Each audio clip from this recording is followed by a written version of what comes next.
couple in their 30s, both earning under 100 grand, each in a high-cost area. They've got less than $20,000 total across all their investment accounts. And the original poster is wondering if they should start trading options. This one hit close to home. Hey Profiteer, Eric here. Welcome back to Real Money Stories. Today's post comes from the investing subreddit, and it's a question I think a lot of people in their 30s are quietly asking themselves. Am I even doing enough? This one comes from the investing subreddit. The original poster and their wife are both working, both earning under 6 figures, living in a high expense area, and they're looking around at other investors online and feeling like they're behind. Let me read it to you in their own words. So I don't make that much money, and neither does my wife. Like for sure less than 100K each in a high expense region. I always feel like investors on Reddit have hundreds of thousands of dollars to throw at this, and I just do not. However, I want to make the absolute most of the money we do have to save and invest, and I feel like I'm doing a pretty good job so far. I opened my Roth IRA in 2023 and I'm up 270% since then. My wife's is up 40% over the last year, as made hers much more recently. My personal brokerage is up 250%. Despite all this, the total of all those accounts combined is less than $20,000 because we can only afford to invest so much per month. I guess my question is this: am I on the right track here? Should I be trying to learn how to trade options? People here talk about investing their money in JEPQ and paying off their mortgage that way. If we invested every dime we'd make like $2,000 per year. How much money do you guys have? Non-wealthy homies out there, what do you do with your money a time in the investing space? I'm just looking for a different perspective, I guess. Okay, first thing I want to say reading this person is doing way better than they think. They opened a Roth IRA. They got their wife investing. They're in their 30s and they're already asking the right questions. That puts them ahead of most people their age, full stop. But I also want to flag something, and I say this as someone who's been writing about money for over a decade. Those return percentages are a bit of a red flag.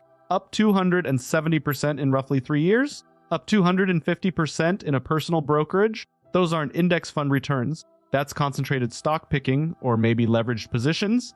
And while that feels amazing right now, the risk is enormous. So let's talk about what I'd actually do in their shoes. The first framework here is one I come back to all the time. It's called pay yourself first. The idea is simple. Before you spend $1 on anything discretionary, a fixed amount goes straight into savings and investments.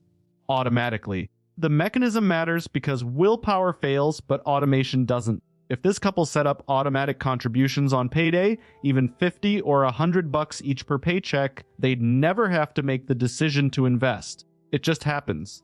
And over a decade, that consistency matters way more than chasing a hot return. I'd set this up through their brokerage, automatic transfers on the 1st and 15th of the month.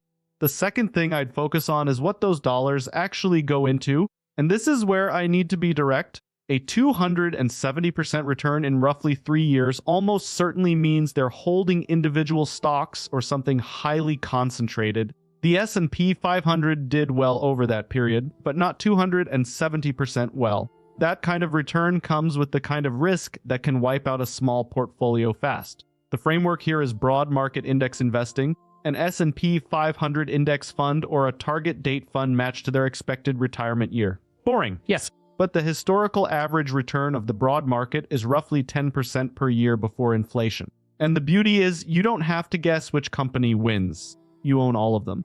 Now here's where it gets complicated. The original poster asked about options trading. When I get the appeal, when your account is small, you look at options and think, that's how I make it grow faster. But options are not an investment strategy for building wealth. They're a speculation tool. The vast majority of retail options traders lose money. Studies have shown it repeatedly. For someone with under $20,000 in total investments, losing even a portion of that on a bad options trade sets them back years. It's not worth the risk.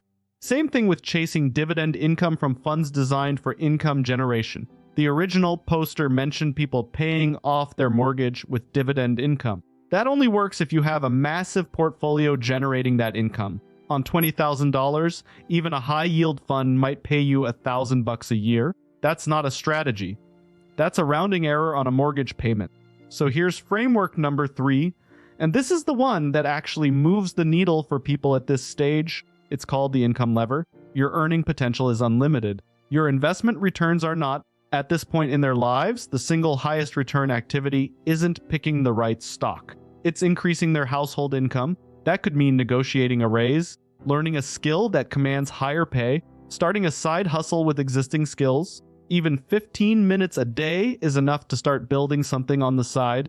If one of them picked up an extra $500 a month and invested all of it into a broad index fund, that's $6,000 a year going in.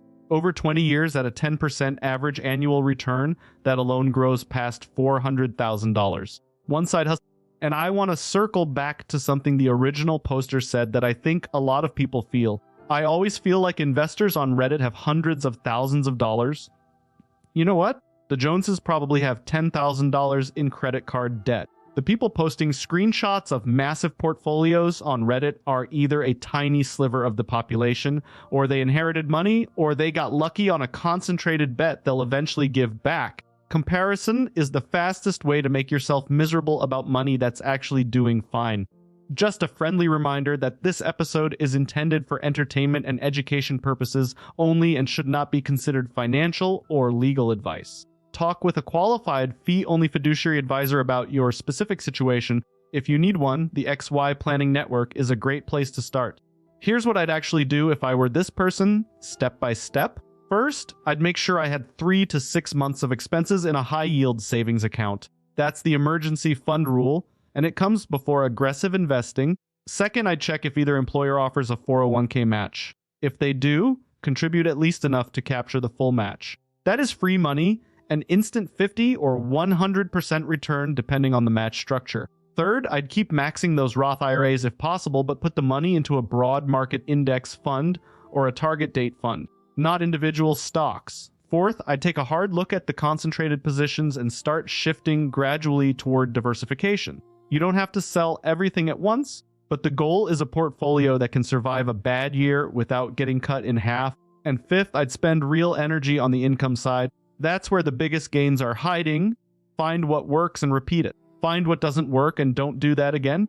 The specific question here was about $20,000 and whether it's enough, but the principle is bigger than that. At this stage of life, the money you put in matters more than the returns you chase. $100 extra a month invested consistently will outperform a lucky stock pick almost every time because consistency compounds and luck doesn't. It always starts with the first dollar. And this couple, they've already started. That's the hardest part, and they've done it. If you found this helpful, share it with someone dealing with the same thing. Until next time, stay profitable.